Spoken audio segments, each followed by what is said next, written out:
Di samping saya tidur ada ibu-ibu yang mau melahirkan gitu kan. Suaminya tuh ngelus-ngelus perutnya gitu kan. Jadi saya kayak apa ya, seperti teringat.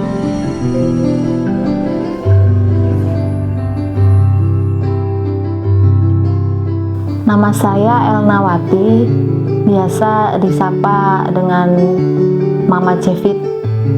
Asal saya dari Lampung Utara, Kota Bumi.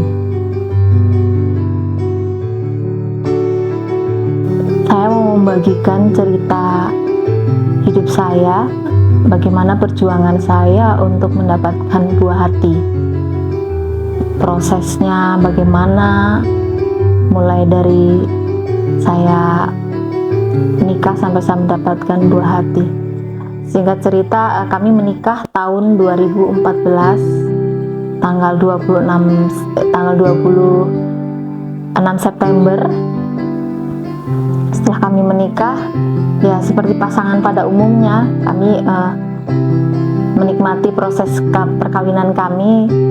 Berjalan 1 bulan, 2 bulan kita nikmatin sampai akhirnya mulai masuk bulan ke-6 bulan itu kami sudah mulai memikirkan kok belum kunjung memiliki anak gitu kan. Cuma waktu itu kami masih santai lah. Cuma yang sedikit mulai mengusik kami itu ketika kami bertemu, misalnya ke gereja atau kita pergi kemana, itu pasti yang ditanyain, gimana, udah hamil apa belum gitu. Nah itu itu membuat saya itu, apalagi saya sebagai seorang perempuan itu merasa ada rasa bagaimana begitu kan. Dari situ mulai tuh, kok iya ya, kok udah mau masuk setengah tahun tapi saya kok nggak kunjung hamil gitu kan. Nah, dari situ kami menjalani semuanya dengan pokoknya penuh pengharapan lah. Kami serahkan semuanya sama Tuhan, mengalir apa adanya, sampai pada akhirnya masuk pernikahan itu usia ke 9 bulan, mau masuk 1 tahun, bulan 11 kalau nggak salah itu. Bulan 11 kami mau liburan Natalan ke kampung halaman kan, ke kampung halaman saya di Lampung. Waktu itu saya sama suami pergi ke sana. Kami Natalan di rumah, kami menikmati berkumpul bersama dengan keluarga. Nah, pas pulang dari Lampung, waktu itu suami saya pulang duluan karena pekerjaan kan. Jadi saya tinggal di sana itu agak sedikit lama. Akhirnya setelah berjalannya waktu, masa liburan itu berakhir, saya kembali menyusul suami saya pulang ke Jakarta. Waktu itu saya naik bis menyeberang laut lah, naik kapal lah. Nah waktu itu saya posisinya itu kan malam hari waktu masuk ke dalam kapal itu.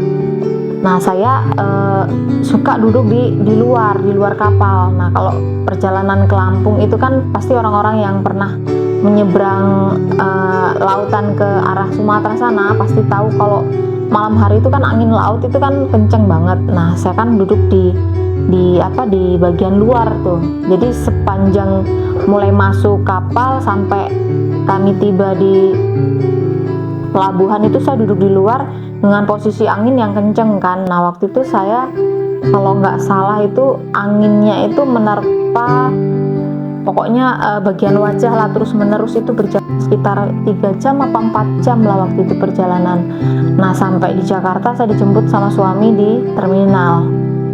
Jadi saya waktu itu datangnya pagi jam 4 itu datang, terus saya langsung lanjut kerja. Waktu itu kan saya juga sambil kerja kan, saya kerja masuk setengah 7 saya sampai di rumah itu mandi, dan melakukan aktivitas seperti biasa lah, mandi, dandan lah ya perempuan kan. Abis itu waktu saya mulai memake up wajah saya, kok saya merasakan lain kan waktu itu, kok antara bibir atas sama bawah ini kok seperti tidak mengatup gitu kan, aneh, pokoknya aneh. Terus saya panggil suami saya kan, saya tanya, Pak, tolong coba lihat apa ada sesuatu yang tidak beres dalam muka saya.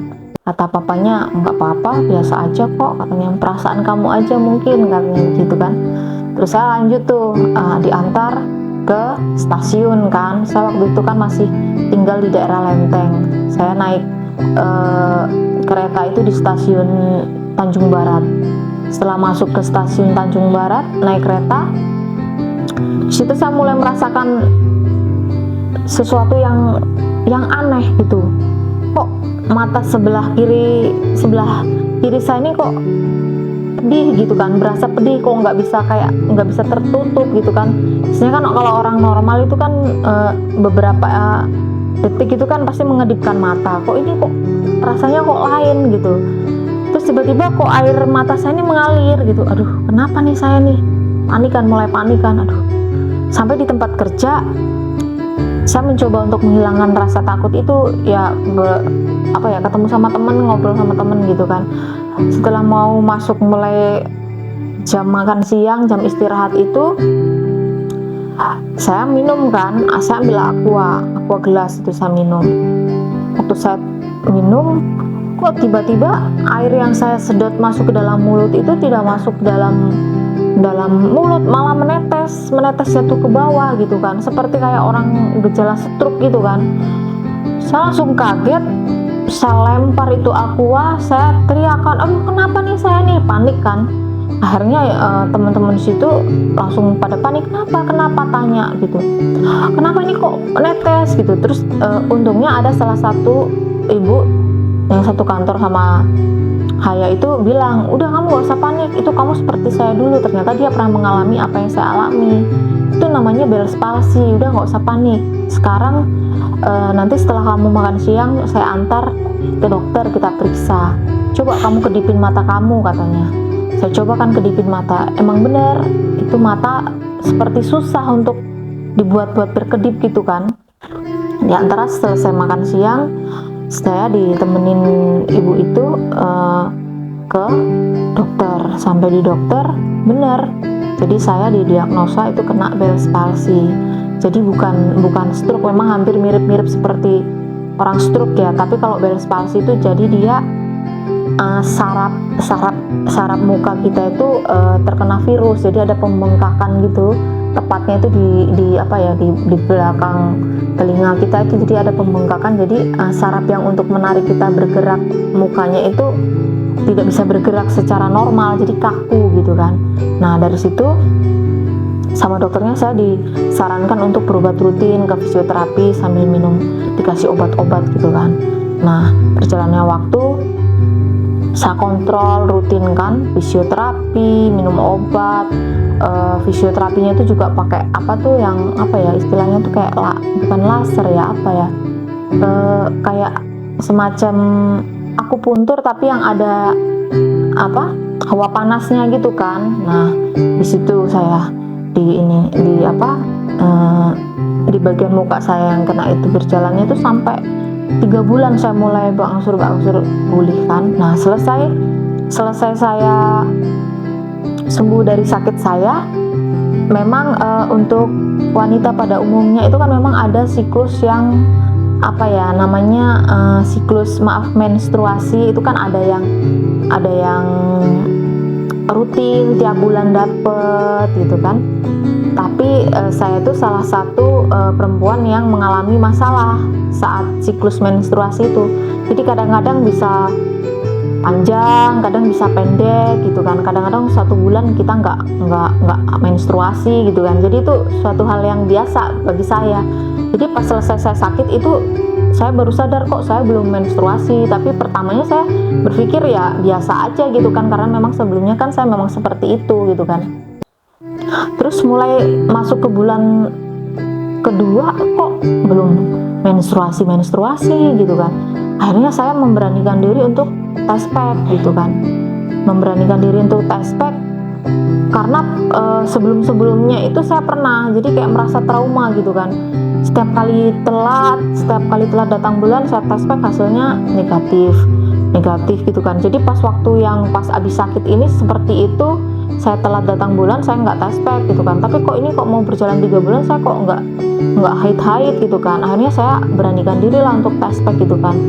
Pas saya tes pack beneran ternyata saya positif hamil gitu kan. Senengnya luar biasa kan, karena waktu itu udah berjalan perkawinan 1 tahun kan. Itu seperti apa ya, seperti kita mendapatkan sebuah anugerah gitu kan dari Tuhan kan. Akhirnya saya sama suami, saya kabarin suami, terus suami pulang dari kerja itu kita memutuskan besoknya untuk kontrol ke dokter gitu kan. Nah pas waktu kita kontrol ke dokter, namanya orang perkawinan udah mau berjalan 1 tahun, apalagi kita udah mulai menginginkan hadirnya keturunan gitu kan. Begitu dapat kabar kita saya hamil kan seneng tuh, kita antusias banget nih pergi ke dokter, mau lihat nih keadaan janinnya seperti apa. Pas sampai di ruang dokter kita lihat pasangan suami istri yang anaknya udah hamilnya udah gede, ada yang udah terlihat kayak umur 9 bulan, itu senang gitu kan kita ngelihatnya. Aduh gimana nih saya, sambil kita duduk sambil nunggu antrian untuk masuk ke ruang dokter kan. Nah di saat tiba saatnya saya masuk, dipanggil namanya, kami masuk, sampai di dalam saya diperiksa gitu kan di USG gitu kan, diperiksa bagian perut itu. Nah setelah tahu, dokternya bilang, "Bu, maaf, kok kalau kita lihat dari tanggal menstruasinya seharusnya anak ibu ini udah masuk bulan ketiga, 3 bulan katanya. Kalau untuk normalnya anak yang umur 3 bulan itu harusnya udah mulai ada perkembangan kayak misalnya detak jantung itu udah mulai kelihatan kalau kita lihat dari usia kandungan ya, dari ibu terakhir menstruasi. Tapi ini ibu anaknya nggak terdengar detak jantungnya." Itu saya serasa gitu kan, aduh kok begini gitu kan. Terus abis itu dokternya bilang, dan ini pun pertumbuhannya lambat Bu, harusnya kalau anak umur segini proses pertumbuhannya itu dia udah mulai istilahnya itu udah mulai ngebentuk sebesar biji biji kacang atau biji apa gitu kata dokternya waktu itu. Tapi anak ibu ini masih bentuknya masih kecil banget gitu, tidak bentuknya itu tidak seperti perkembangan pada umumnya. Tapi nggak apa-apa, coba kita lihat dulu ya ibu. Saya beri obat untuk multivitamin, penambah darah, semuanya dikasih sama dokter. Nanti kita lihat kalau semisal 1 minggu lagi kita kontrol lagi bagaimana perkembangannya, kalau kita bisa simpulkan bagaimana gitu. Akhirnya pulang dari situ agak kepikiran juga kan, gimana ya, pikirannya tuh udah kalau malam itu udah kepikiran, kerja udah nggak tenang gitu kan. Waktu itu saya tetap kerja kan. Nah masuk waktu itu kan dokternya bilang 1 minggu harus kontrol lagi. Nah belum sampai 1 minggu, waktu itu masuk hari kelima, saya merasa kayak kram gitu kan, perut tuh kayak kram. Waktu saya naik kereta itu di tengah jalan itu perut kayak merasa kram gitu kan, pas perjalanan berangkat ke tempat kerja. Nah sampai di tempat kerja saya istirahat, saya bilang sama teman-teman, saya minta waktu untuk istirahat sebentar.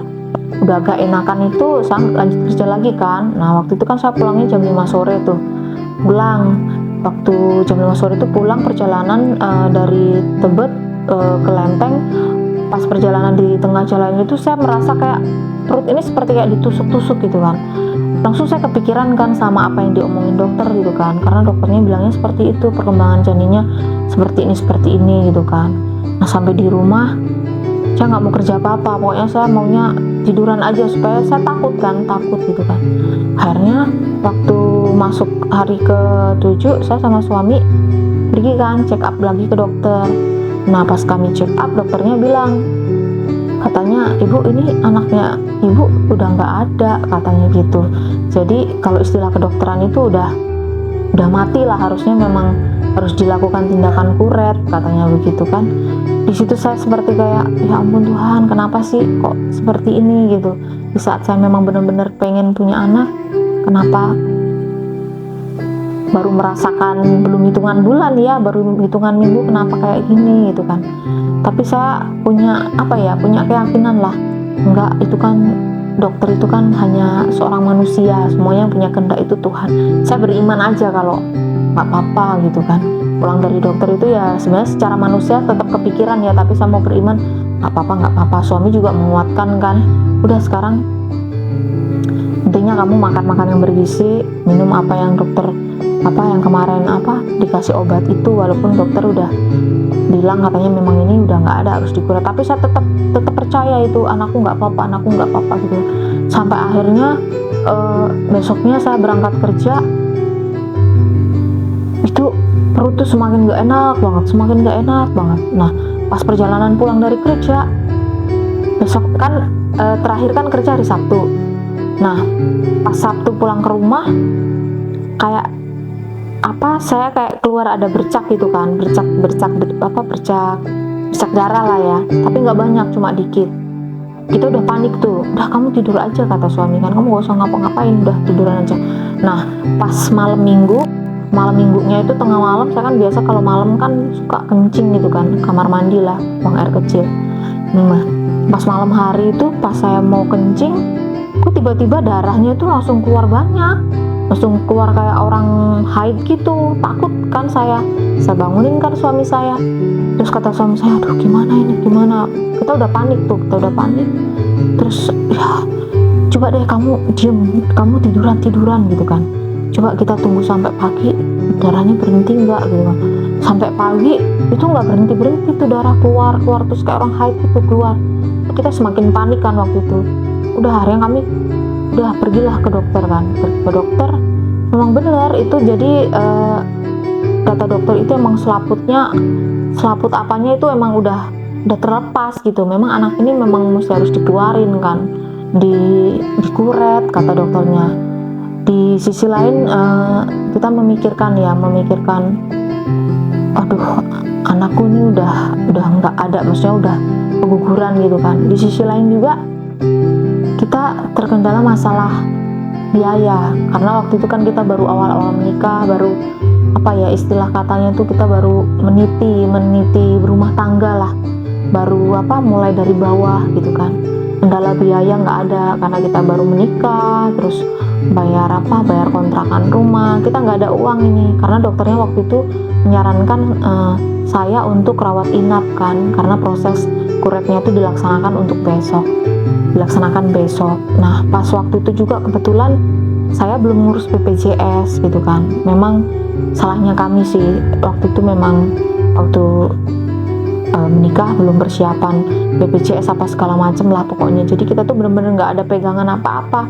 Kita bingungnya juga kalau saya bertahan rawat inap di sini mau bayar pakai apa. Akhirnya saya sama suami memutuskan untuk pergi dari rumah sakit untuk mencari alternatif lain lah, maksudnya yang biayanya itu lebih murah. Karena waktu itu kita dikasih tahu sama bagian administrasi itu kalau kuret di rumah sakit itu sekitaran 10 juta gitu kan. 10 juta kita dapat uang dari mana? Ya sekitar 10 lebih lah waktu itu lah, kalau nggak salah itu 10 atau 15-an lah pokoknya lebih itu. Kami mau dapat uang dari mana kan waktu itu, sementara kita uang aja istilah kata ya pas-pasan gitu kan. Akhirnya kami memutuskan kan waktu itu untuk tetap pergi dari situ, sampai dokternya tuh bilang sempat marah juga itu sama saya kan. Saya sudah menyarankan seperti ini ya Bu, kalau Ibu nggak ikut ya, nah kalau terjadi apa-apa sama Ibu ya bukan salah kami gitu ya, karena kami udah menyarankan seperti itu. Nah waktu saya keluar, saya ngomong sama suami, kami diskusi kan, ya berat juga sih sebenarnya antara sebenarnya saya mau melakukan rawat inap, proses kuret, tapi kan kendala biaya. Akhirnya dengan menahan rasa sakit, kami keluar dari rumah sakit sambil memikirkan apa nih yang harus saya lakukan gitu kan. Sementara darah itu tetap ngalir terus gitu, ngalir. Akhirnya kami telepon orang tua. telepon orang tua, minta tolong sama orang tua, kami minjem uang lah istilahnya kan untuk biaya kuret kan. Nah terus orang tua bilang kalau sekitar segitu kami nggak ada, adanya segini gitu kan. Duh, uang segini mau cari di mana untuk proses kuret? Waktu itu saya langsung teringat kan teman saya itu punya teman, jadi temennya itu keguguran juga gitu kan. Tapi waktu itu seingat saya temennya itu dikuretnya bukan di rumah sakit, jadi kayak semacam klinik gitu kan. Nah akhirnya saya coba telepon tuh teman saya kan, namanya Vina kan. Waktu itu saya tanya, Vin, waktu itu kan pernah mbak siapa saya lupa namanya, kuret kan waktu itu kuretnya di mana ya? Oh iya mbak, katanya ini di daerah Pamulang katanya. Coba saya telepon orangnya dulu ya. Akhirnya teman saya bantu tuh telepon. Terus abis itu saya dikasih tuh nomor, alamat semuanya kan. Saya sama suami ke sana tuh. Waktu itu saya telepon adik ipar saya juga, datang, kami nganter, dia nganter kami ke sana cari alamatnya, ketemu kan sampai di sana. Bener biayanya, maksudnya nggak semahal seperti yang waktu kita di rumah sakit ya. Puji Tuhan lah ada jalan kan waktu itu, meskipun sambil menahan rasa sakit kita mencari alamat dulu. Setelah kita dapat sampai di sana, terus bidannya tuh bilang, Bu maaf ya, tapi proses kuretnya nggak dilakukan siang ini, jadi prosesnya nanti malam sekitar jam 11 karena dokter yang akan menanganin sekarang masih praktek di rumah sakit. Jadi ibu nanti hari ini puasa dulu, kita infus, ibu baring istirahat, nggak boleh bergerak, nanti dokter datang baru kita lihat prosesnya. Terus untuk biaya ya paling sekitar biayanya segini. Nah waktu itu dapat pinjaman dari orang tua kan, oke, kami lakukan itu kan. Nah akhirnya saya dirawat. Pas waktu tiba jamnya untuk kuret, dokternya datang periksa saya dimasukin obat bius gitu kan. Harusnya yang kalau untuk orang memang normalnya untuk orang kuret itu mungkin kalau di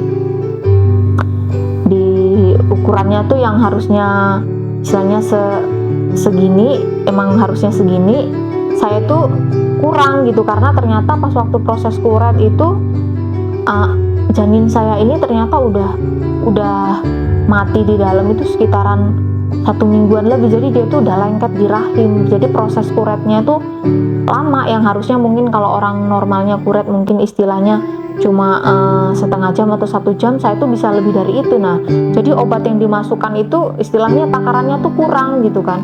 Jadi pas mulai proses kuret itu dokternya mulai tahu nih, wah ini mah udah lengket anaknya, jadi udah 1 mingguan lebih. Untung ibunya juga nggak kenapa-napa. Nah kenapa saya bisa bilang seperti ini, karena waktu dokternya ngomong seperti itu tuh obat biusnya itu udah mulai sedikit hilang luntur. Jadi saya bisa dengar dokter yang ngomong seperti apa, dan saya pun merasakan sakitnya seperti apa gitu. Itu perut itu seperti kayak dikerik pakai pisau. Rasanya kita aja kalau tergores sedikit aja itu rasanya kan sakit ya.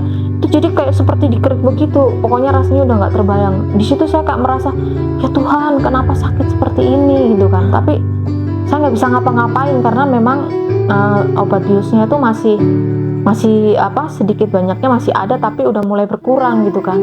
Nah tapi saya nggak bisa berbuat apa-apa. Apa yang diomongin dokter sama bidan itu saya tahu semua, begini tuh saya tahu semua. Akhirnya pas sudah selesai kuret, saya muntah pokoknya muntah luar biasa itu.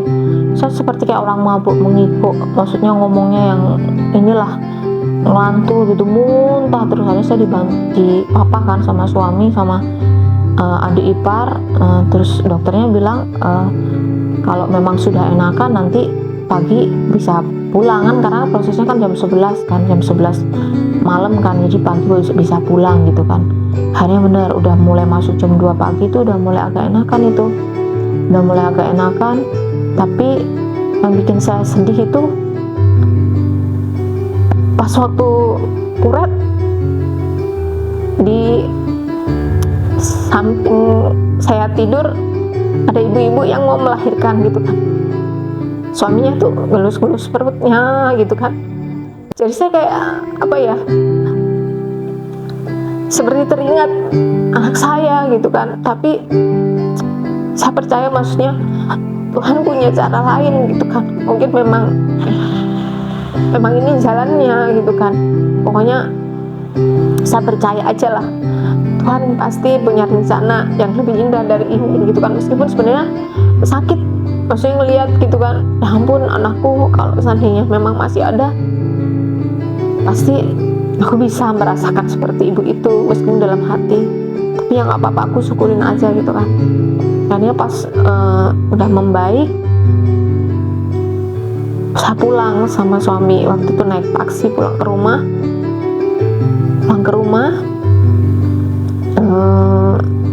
Cuti 1 minggu 2 minggu untuk pemulihan kan, nggak masuk kerja, mulai mengikhlaskan apa yang udah diambil Tuhan, mulai mengikhlaskan kan, berjalan seperti biasanya.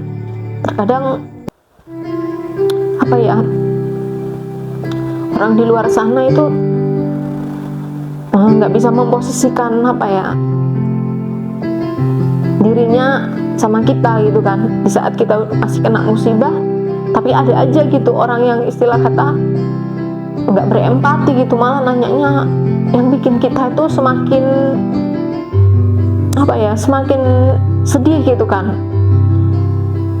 Ngomongnya yang biasanya kalau orang habis kurat itu nanti dapat anaknya lama begitu kan. Itu kan bikin saya tuh kayak kepikiran gitu kan. Tapi ya udahlah, namanya orang ya, kita nggak bisa maksudnya menutup mulut orang gitu kan. Yang penting ya saya berpikiran positif aja lah, Tuhan pasti punya cara lain gitu kan. Akhirnya jalannya waktu 6 bulan selesai kuret, masih belum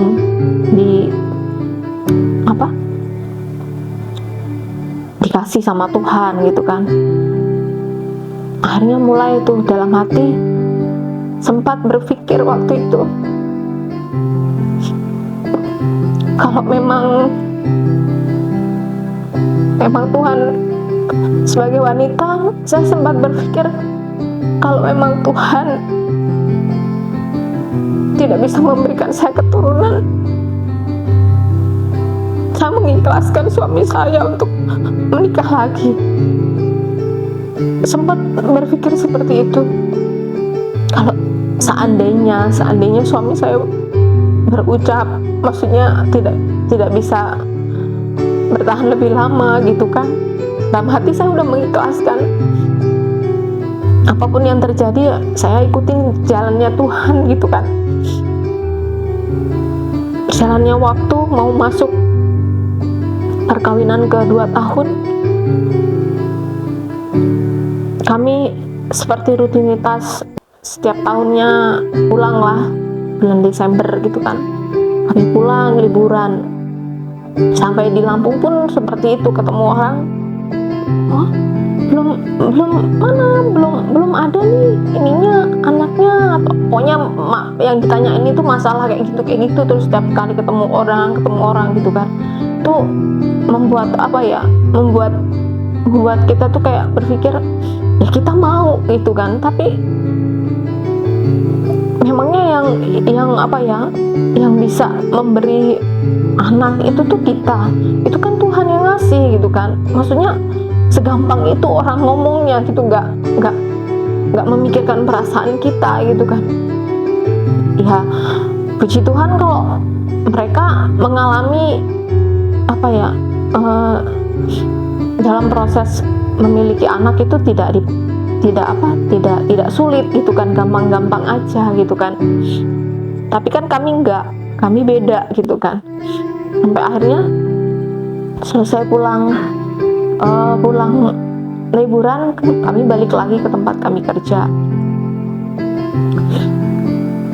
Setelah gitu saya ini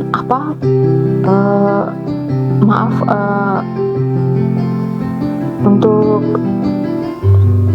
kewanitaan itu istilahnya putihan lah gitu kan.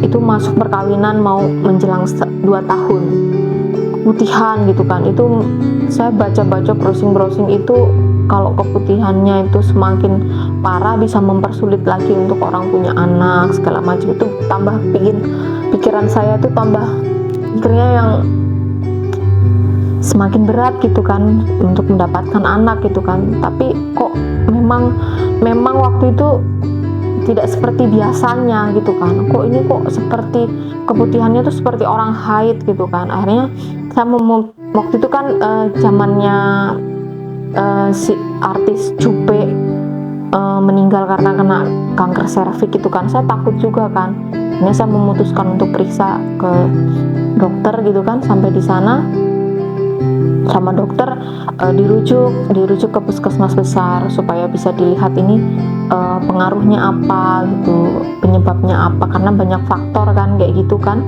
Akhirnya saya pergi ke puskesmas yang lebih besar. Sampai di sana saya cerita kan sama bagian petugas kesehatannya kalau saya keputihannya begini kayaknya di luar batas kewajaran gitu kan. Terus bagian kesehatan itu menanyakan seputar apa ya, kesehatan kewanitaan apa segala macem lah gitu kan. Akhirnya abis itu saya disuruh dites ambil darah segala macem gitu kan. Nah terus saya dikasih obat, disuruh nebus tuh di apotik bawah. Nah pas waktu antri obat itu saya kepikiran, karena tiba-tiba saya kepikiran karena dulu yang pas waktu pertama hamil itu saya sakit yang Bell's palsy itu, terus saya minum obat-obatan.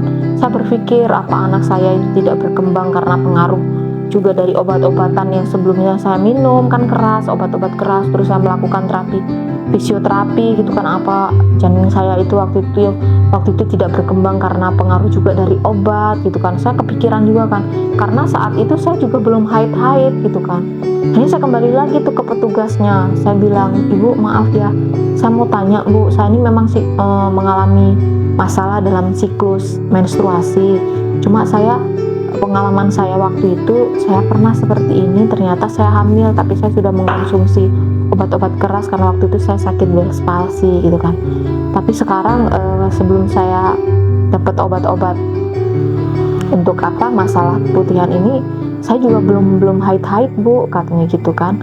Terus kata orang kesehatan, "Oh gitu, ya udah sekarang kurang 15 menit lagi tuh bagian lab tutup Mbak, sekarang Mbaknya langsung ke atas, coba periksa sekalian biar ketahuan kan," gitu. Akhirnya saya periksa tes urin. Terus habis itu habis periksa tes urin, saya tunggu di bawah. Nah mbaknya yang bagian lab itu teriak kan, maksudnya dari balkon atas itu ngasih tahu ibunya yang di bawah, karena dia udah nggak memungkinkan lagi untuk turun karena memang udah jamnya dia untuk beres-beres kan. Karena waktu itu memang sebenarnya udah tutup, tapi karena saya memang perlu, jadi ya udah deh gitu kan. Akhirnya mbaknya yang atas itu ngomong sama ibu yang bagian kesehatan yang di bawah yang tadi bercerita sama saya tuh bilang positif. Saya dengar dia ngomong gitu kan, tapi saya nggak berpikir kalau yang dibilang positif itu positif apa gitu kan.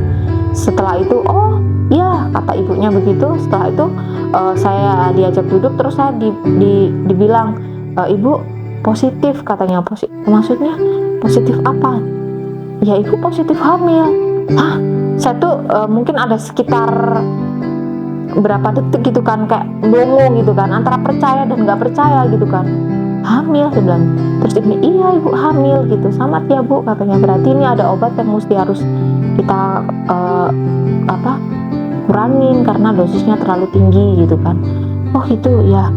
Jadi saya tuh kayak masih terbengong-bengong gitu kan, karena seolah-olah nggak percaya gitu kan. Akhirnya antara kaget, seneng gitu kan, kayak kita tuh dapat hadiah yang luar biasa gitu kan, seneng banget gitu kan. Akhirnya saya langsung cepet-cepet tuh hubungin suami saya kan, saya kasih tahu suami saya kalau saya hamil. Suami saya juga seneng, "Hah, yang benar?" "Iya." Akhirnya terus, "Udah sekarang kamu dari puskesmas pulang aja, istirahat di rumah," gitu kan. Saya telepon kakak ipar saya juga menyarankan, "Udah pakai ini aja, pakai taksi biar guncangannya jangan terlalu berat," karena kan pengalaman pas waktu kehamilan yang pertama kan pernah keguguran kayak gitu kan. Jadi kita tuh seneng banget gitu kan. Setelah dapat obat, saya pulang tuh, jadi di jalan itu saya bersenandung, puji Tuhan, terima kasih Tuhan, pokoknya memang Tuhan tuh luar biasa. Jadi saya tuh di jalan tuh bersenandung, puji Tuhan, Tuhan tuh luar biasa, memberikan tepat pada waktunya gitu kan. Nah pas waktu suami saya pulang, kami senang lah istilahnya tuh, bagaimana sih, maksudnya kita kepengen punya keturunan, terus sekarang ternyata hasil penantian kita Tuhan kasih gitu, seneng luar biasa itu kan. Akhirnya saya benar-benar menjaga itu kan, makan makanan yang bergizi ya, puji Tuhannya waktu di kehamilan yang kedua ini ekonomi itu Tuhan mulai mulai tambah berkati, ekonomi udah mulai baik gitu kan, maksudnya kita mau beli apa aja juga bisa gitu kan. Jadi suami saya itu juga antusias beliin buah-buahan, sampai kalau lihat saya misalnya dia beliin buah, kalau sampai lihat di kulkas itu buah kok masih utuh, itu dia udah tanya tuh, kamu gak makan buah gitu.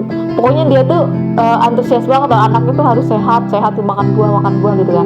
Nah waktu saya berangkat kerja dari kita tahu hamil, masuk kerja mulai hari kedua setelah kita ketahuan hamil itu. Nah pas waktu saya kencing, kamar mandi kan, ya ke kamar mandi tuh buang air kecil kok tiba-tiba keluar kayak airnya itu kayak keluar keruh gitu, kayak warnanya tuh kayak merah gitu kan. Saya jadi takut kan, karena trauma pada kehamilan yang pertama. Saya teriak-teriak di kamar mandi sampai teman-teman saya itu pada kaget, kamu kenapa gitu kan, ini saya kok kencingnya darah gitu. Akhirnya sama teman saya itu ditenangin, udah nggak apa-apa, jangan panik duluan katanya gitu kan. Terus sekarang kamu keluar dari kamar mandi. Setelah saya keluar dari kamar mandi, saya udah nangis itu kan, saking traumanya gitu kan sama kehamilan yang pertama gitu kan. Akhirnya sama teman saya, udah sekarang kamu pulang, izin pulang cepet, telepon suami kamu suruh jemput langsung ke dokter, biar langsung dilihat sama dokter gitu kan, jangan sampai maksudnya kita kecolongan gitu kan, karena kehamilan kamu yang pertama kan seperti itu gitu kan. Puji Tuhannya teman-teman tuh baik gitu ya, maksudnya mendukung saya gitu kan untuk menjaga kehamilan saya ini. Akhirnya saya telepon suami, terus langsung suami saya izin juga kan dari kantor jemput saya langsung itu. Jadi kita nggak pakai pulang dulu ke rumah, langsung mampir ke rumah sakit, periksa di rumah sakit. Sampai di rumah sakit itu diperiksa, kalau yang kehamilan pertama itu kan detak jantungnya kan nggak kedengaran. Nah yang kedua ini detak jantungnya kedengaran gitu kan, maksudnya kehamilannya si janinnya itu normal gitu kan, normal. Hanya dokternya bilang waktu itu bilang ibu hamil memang, sekarang udah mau memasuki usia 3 minggu. Hanya yang menjadi masalah ini ibu ada kista gitu katanya. Nah kista ini kalau dia pecah di dalam terus mengenai si janinnya bisa hancur. Coba teman-teman semua bayangkan, kita gimana hati kita tuh nggak hancur gitu ya. Kita di saat kita bener-bener ketakutan, takut kehilangan seperti yang pertama, kita ke dokter, sampai di dokter diperiksa, dan kita dikasih taunya begitu. Maksudnya dikasih taunya tuh kayak sesuatu yang bikin kita tuh malah tambah down lagi gitu loh. Nanti janinnya nanti bisa begini, pecah, hancur di dalam kalau kistanya nanti membesar. Pokoknya nggak ada masukan-masukan yang bisa buat kita itu untuk bertahan untuk menjaga si janin ini. Yang dia bahasanya masalah yang kista-kistanya itu, jadi bikin kami itu semakin hancur gitu kan.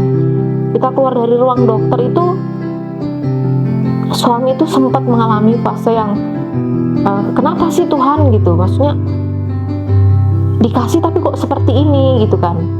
Hanya saya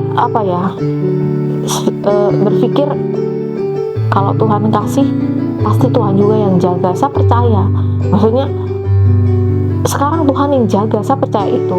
Saya sama suami berdoa, udah kita percaya aja, kita kasih makanan yang bergizi, kita jaga dengan baik. kita percaya. Dokternya waktu itu menyarankan kita 1 minggu, kan saya dikasih obat penguat 1 minggu untuk kontrol lagi. Tapi suami saya waktu itu nggak mau lagi dia ke dokter yang itu gitu kan. Dia udah kayak rasa trauma gitu kan sama omongan dokter itu kan. Udah, kita periksanya jangan ke dokter yang kemarin, kita periksanya ke dokter yang kamu kuret aja, yang dulu kita kuret katanya. Udah, akhirnya pas waktu udah 1 minggu kita pergi ke dokter yang saya kuret dulu. Sampai di sana periksa, sebelum diperiksa tuh saya udah masuk ke ruang dokter tuh, saya udah, dok, saya kemarin udah rasanya tuh udah ini aja, udah, padahal dokternya belum ngomong apa-apa. Saya udah, dok, 1 minggu yang lalu saya tuh ke dokter, diperiksa, katanya saya ada kista, katanya nanti kistanya kalau kistanya pecah begini-begini. Saya ceritakan semuanya sama dokternya. Dokternya langsung bilang, ibu sekarang baring, kita periksa dulu. Periksa, udah diperiksa baring, periksa. Dokternya bilang, saya mau tanya sama ibu sekarang mau fokus sama janinnya apa fokus sama kistanya? Saya bilang fokus sama janinnya, dok. Ya udah, kalau fokus sama janinnya ya nggak usah pikirin kistanya. Udah, ibu sekarang makan yang bergizi, minum susu, minum obat, vitamin, dijaga baik-baik. Udah, nggak usah mikirin kistanya. Nah, begitu saya dapat omongan dari dokter ini, itu tuh kayak semacam apa ya, energi positif itu ada gitu loh. Jadi apa ya, jadi perkataan itu memang pengaruh gitu kan. Dimana dokter yang pertama ngomongnya begini, setelah yang dokter yang kedua dia ngomong emang ada kistanya, tapi ibu harus fokusnya kemana. Kalau ke janin ya udah, berpikirnya ke janin aja, gak usah pikirin kistanya. Hanya catatannya dia bilang, ibu pada umumnya kan orang kontrolnya mungkin kalau udah mau masuk semester berapa gitu. Nah, saya ini hampir tiap bulan harus disuruh kontrol, itu kata dokternya, karena saya punya kista gitu kan. Tapi kalau janinnya sih kata dokternya nggak apa-apa, ini sehat, kata dokternya gitu. Jadi itu kayak semacam apa ya, masukan positif itu membuat kita tuh semangat gitu kan, semangat untuk jaga makanan yang bergizi, maksudnya bener-bener ngejaga si janin gitu kan, minum susu segala macem gitu kan. Nah, memang waktu itu saya juga mengalami fase kehamilan muda lah ya, muntah, mual, pokoknya itu parah banget. Tapi saya nggak pikirkan itu, yang saya pikirkan saya harus berjuang untuk anak saya. Meskipun kalau dibilang itu waktu itu hamil fase pertama itu, trimester pertama itu bener-bener maboknya itu berat gitu kan, apapun itu selalu muntah. Tapi saya berjuang karena saya mau anak saya ini sehat gitu kan. Saya makan aja, mau muntah makan lagi kayak gitu terus, sampai akhirnya masuk bulan berikutnya saya kontrol lagi. Dokternya bilang, tuh kan bagus kan anaknya nih, perkembangannya bagus nih, detak jantungnya juga bagus, semuanya bagus ibu, udah nggak usah ini ya, nggak usah pikirin ininya. Jadi berjalannya waktu itu saya puji Tuhan, maksudnya saya menjalanin kehamilan saya itu dengan penuh rasa syukur gitu kan. Saya juga menyampaikan kabar itu sama orang tua di rumah itu juga dengan penuh sukacita gitu. Orang tua saya itu juga, karena orang tua saya itu juga benar-benar mengharapkan hadirnya cucu gitu kan. Meskipun waktu itu udah ada cucu dari kakak saya yang pertama, tapi kan jauh gitu kan, kakak saya kan di Malang gitu kan.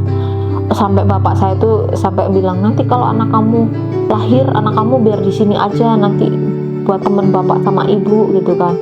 Pokoknya tiap hari tuh telepon nanyain kandungan gimana, nanti 7 bulanan di rumah aja ya, kita bikin ininya di rumah aja. Pokoknya mereka tuh antusias banget gitu kan menyambut kehamilan saya gitu kan waktu itu. Nah, berjalannya waktu sampai saya memasuki usia kehamilan yang ke 5 bulan mau jalan 6 bulan itu kehamilan saya itu fase terberat itu ya waktu menjalani kehamilan masuk 6 bulan. Nggak ada angin, nggak ada hujan. Satu hari itu saya tuh tertawa terus, pokoknya apapun yang diomongin itu, meskipun sebenarnya tidak lucu-lucu banget, tapi saya tuh tertawa, hari itu tertawa terus. Sampai akhirnya malamnya itu kan hujan deras kan, suami saya kan kerja. Biasanya suami saya itu kalau pulang kerja, kalau hujan, kalau dia bawa jas hujan ya dia pulang pakai jas hujan. Tapi kalau seandainya dia nggak bawa jas hujan, biasanya dia tuh nunggu sampai hujan reda baru dia pulang. Kok ini dia hujan lebat, petir, angin, dia pulang kerja jam berapa ya waktu itu, jam 9 apa setengah 9, saya lupa. Pulang kerja nggak pakai mantel, pokoknya bener-bener basah kuyup gitu kan. Kok tumben ini orang, dalam hati saya kan. Waktu itu saya buka pintu, kok kamu nggak pakai jas hujan, kenapa pulang? Dia hanya diem aja, minta ambilin handuk kan untuk ini badannya dia yang basah. Setelah semuanya udah diiniin, udah diganti, dia tarik tangan saya masuk ke dalam. Saya tuh udah mulai tuh curiga, aduh kenapa nih, jangan-jangan pikiran saya tuh bukan kemana-mana, pikiran saya aduh jangan-jangan dia nabrak orang atau bagaimana gitu kan. Dia dudukin saya di tempat tidur. Setelah itu dia ngomong sama saya, kamu yang kuat, kamu yang sabar, Papa udah nggak ada, katanya. Saya langsung kaget kan, maksud kamu apa? Papa udah meninggal. Saya itu langsung spontan, langsung saya tampar muka suami saya. Kamu jangan ngomong ya, katanya. Nggak benar, kamu tahu dari siapa? Iya, tadi paman yang ngomongin saya, katanya. Saya seketika tuh kayak seolah-olah itu darah tuh mengalir dari atas kepala sampai ujung kaki itu kayak seperti ngalir, badannya kayak kaku. Saya teriak sekenceng-kencengnya, nangis sekenceng-kencengnya, tapi air mata nggak keluar. Yang ada di pikiran saya, karena seminggu yang lalu bapak saya tuh telepon, dia bilang, nanti kamu 7 bulanan di rumah ya, kita 7 bulanan di rumah aja, nanti kamu lahiran di sini. Pokoknya dia tuh udah membahas masalah kehamilan saya gitu 1 minggu yang lalu.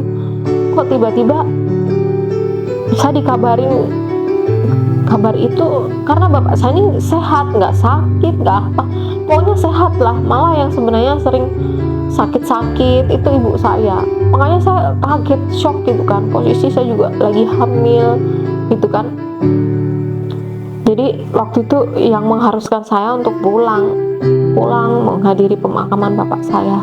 Saya nunggu adik saya yang dari Magelang kan. Waktu itu sepanjang hari itu saya nangis terus, keinget sama bapak saya. Sampai suami saya tuh karena takut ya, maksudnya takut kalau terjadi apa-apa gitu kan sama janinnya, karena trauma gitu kan sama kehamilan yang pertama gitu kan. Tapi namanya kita kehilangan kan pasti ya, meskipun kita tahan tapi tetap aja gitu kan, sedih gitu kan. Sampai akhirnya saya pulang sama adik saya. Puji Tuhannya sampai di rumah itu tepat waktu gitu kan. Itu suatu tantangan terberat buat saya di saat cucu yang diharap-harapkan gitu kan, belum sampai lahir ke dunia bapak udah dipanggil, dan dipanggilnya itu juga secara mendadak gitu kan, yang bikin saya itu juga shock gitu kan. Akhirnya kami pulang. Sepanjang jalan itu suami sama adik saya itu dari mulai start dari Jakarta sampai Lampung, mereka itu kaki, tangan itu nggak pernah berhenti lepas. Jadi suami saya itu jagain perut saya begini, adik saya jagain kaki supaya jangan goyang gitu, jangan ada guncangan. Mereka juga takut kalau terjadi apa-apa sama kehamilan saya gitu kan. Jadi sepanjang jalan itu kita cuma berdoa sambil adik saya sama suami saya itu pegangin perut gitu kan. Jadi nggak gerak apa-apa gitu kan. Sampai sana saya ngelihat bapak saya itu udah kumpul banyak orang gitu kan. Itu berat banget buat saya kan. Saya seperti kayak mau berontak gitu kan. Tapi saya ingat anak saya gitu kan, takut terjadi apa-apa. Hanya yang saya berpikir itu, kenapa sih Tuhan kok nggak diizinkan dulu untuk melihat cucunya gitu loh. Itu yang bikin saya sedihnya tuh di situ. Tapi kembali lagi saya berpikir bahwa setiap kehidupan manusia ini Tuhan, bahwa ada kematian, kelahiran, itu semuanya Tuhan yang mengatur. Saya kembali untuk ikhlas ya, ikhlas menerima semuanya meskipun berat gitu kan. Saya melihat ibu saya duduk diem di pojokan itu. Saya ingat ibu saya, jadi saya berusaha untuk kuat untuk ibu saya gitu kan. Kalau dia kuat, kenapa saya enggak? Saya juga harus kuat untuk ibu saya. Saya akhirnya memberanikan diri untuk membuka mata, melihat Bapak, mencium Bapak untuk yang terakhir kali. Tapi saya enggak, benar-benar enggak kuat untuk bisa ngantar Bapak ke pemakaman, karena saya enggak sanggup gitu kan waktu itu. Jadi saya tinggal di rumah waktu itu. Adik saya sama suami saya ngantar sampai ke pemakaman. Berjalannya waktu, kita udah mulai berdamai ya dengan kepergian Bapak. Yang tadinya kita membayangkan kehamilan itu ada Bapak, tapi Bapak gak ada. Jadi singkat cerita, akhirnya proses 9 bulan kelahiran itu mengharuskan saya untuk sesar, karena posisinya yang harusnya 9 bulan itu kan posisinya harusnya kepala di bawah, dia tadinya udah di bawah, muter lagi dia ke atas, terus kelilit tali pusar dan nggak bisa diapa-apain lagi. Jadi keputusan dari dokter untuk sesar, dan saya nggak boleh nungging lagi segala macem lah. Akhirnya perkiraan dokter itu kan akhir bulan ya, akhir bulan September, kalau enggak awal bulan September, Oktober lah, awal bulan Oktober gitu kan kata dokternya. Tapi ternyata meleset dari perkiraan dokter gitu kan. Jadi saya itu yang seharusnya dia belum waktunya sesar, dia udah ngajakin keluar gitu. Jadi saya ngerasain gimana rasa sakitnya itu kan, ke rumah sakit itu kan sama adik-adik saya, sama orang tua saya gitu kan, sama keluarga gitu kan. Sampai di rumah sakit sesar, selesai sesar, saya beritahu suami saya terbang dari Jakarta ke Lampung. Akhirnya saya dirawat di rumah sakit itu sekitar 4 hari. Nah, 4 hari pulang ke rumah. Sampai di rumah, kalau orang yang normalnya orang sesar itu 1 hari itu bagian luarnya itu udah kering, saya itu mau masuk 2 minggu nggak kering-kering, masih kayak basah gitu, kayak keluar air gitu kan. Nah, yang lebih parahnya lagi, jadi kan kalau istilah orang Jawa itu selesai anak lahiran berapa hari itu kan istilahnya apa ya, puputan lah kalau orang Jawa itu ya, ngasih nama gitu kan, ngasih doa, ngasih nama anak gitu kan. Nah, pas waktu proses doa di rumah itu kan ada masak-masak gitu kan, pesta lah istilahnya gitu kan. Kok saya ini kok kayak cium aroma yang kurang enak gitu, kurang sedap, kayak cium orang buang air besar gitu kan. Tapi di mana saya lihat anak saya kok enggak, sekeliling saya juga enggak, tapi kok saya kayak cium aroma gitu kan. Sampai akhirnya saya mau ke kamar mandi, saya berdiri, kok tiba-tiba ada air yang merembes ke bawah gitu kan. Saya pegang begini, apa ini gitu kan. Coba saya cium, kok baunya kok busuk banget gitu. Akhirnya saya teriak-teriakan waktu itu.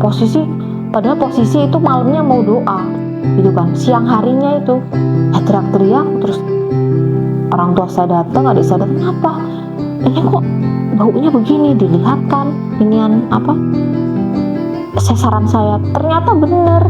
Jadi sumber bau itu dari air yang ngerembes itu, dari sesar saya itu. Jadi posisi malam mau doa, saya siangnya ke rumah sakit.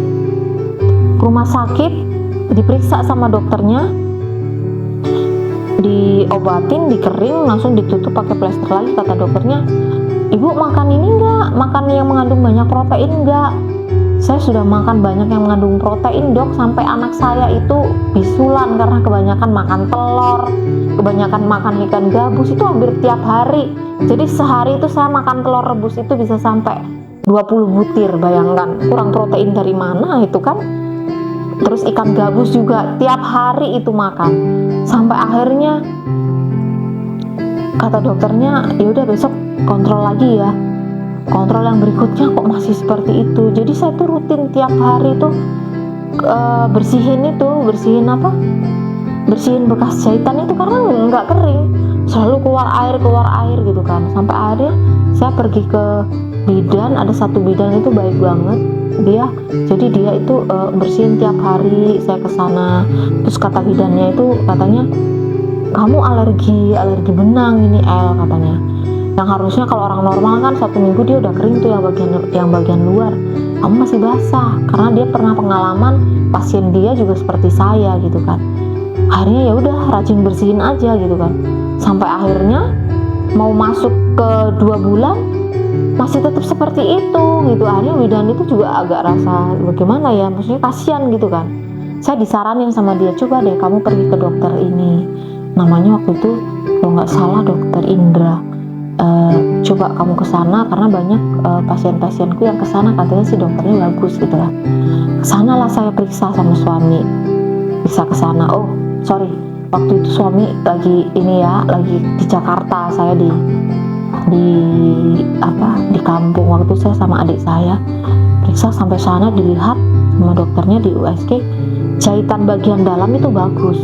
Memang yang bermasalah itu jahitan bagian luar. Kata dokternya, ibu alergi benang dan ini harus dijahit ulang, maksudnya istilahnya dibuka lagi, dibedah lagi, dijahit ulang lagi.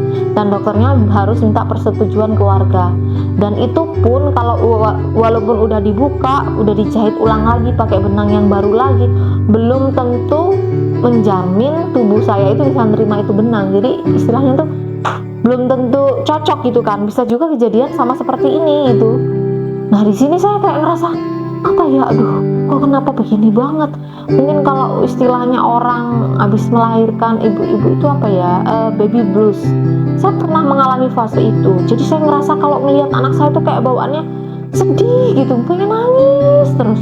Kenapa kok seperti ini gitu kan. Situasi juga, maksudnya bapak nggak ada, lahirnya juga sesar, jauh dari suami, walaupun tiap minggu suami bolak-balik Jakarta gitu kan. Terus ditambah lagi ini prosesnya itu sampai mau jalan 3 bulan nggak kering-kering, malah sekarang dikasih taunya begitu harus dioperasi ulang lagi dan nggak menjamin itu tubuh saya bisa terima. Itu kayak sempat ngerasa ya ampun gitu kan, kenapa gitu kok seperti ini gitu kan. Ini saya kembali lagi sama bidan saya ini kan, saya cerita, terus kata bidan saya, udah sekarang kita ini aja, jalanin aja, ini istilah orang Jawanya tuh telatenin aja, bersihin gitu. Karena dia pasiennya dia juga sama kok kayak gini, nanti kalau benangnya itu dia udah naik ke atas, kita cabut pelan-pelan nanti dia kering, bener. Jadi dengan ketelatenannya dia itu juga bikin saya seneng ya. Terima kasih juga lah sama Ibu Entin ya, waktu itu bidannya namanya Ibu Entin. Dia juga banyak membantu juga waktu itu kan. Orangnya sabar gitu kan waktu itu.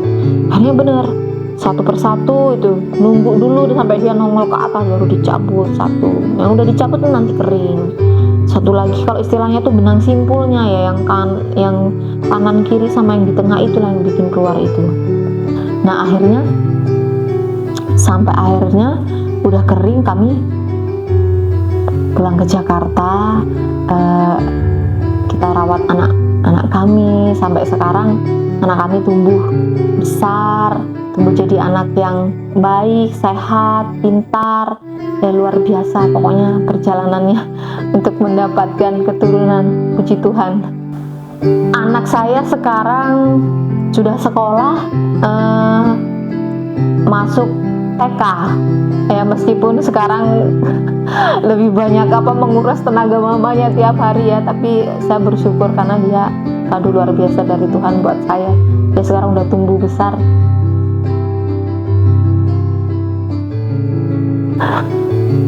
Pesan saya mungkin untuk pasangan suami istri di sana, untuk pejuang garis 2 ya istilah katanya sekarang.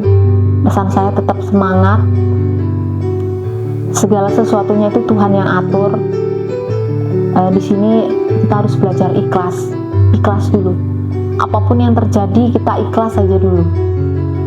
Kita berusaha udah pasti, tapi yang utama itu keikhlasan. Apapun yang terjadi kita ikhlas. Tapi yang mau saya sampaikan untuk orang-orang di sekitar sana, bersyukurlah orang-orang yang istilahnya diberi kesempatan untuk memiliki keturunan dengan mudah gitu. Jadi pesan saya untuk orang-orang di luar sana juga harus menjaga sikap, tutur kata kita, supaya jangan mengeluarkan kata-kata yang mungkin menyakiti hati orang-orang yang sekiranya belum diberi kesempatan sama seperti kita gitu, karena itu sangat menyakitkan gitu kan.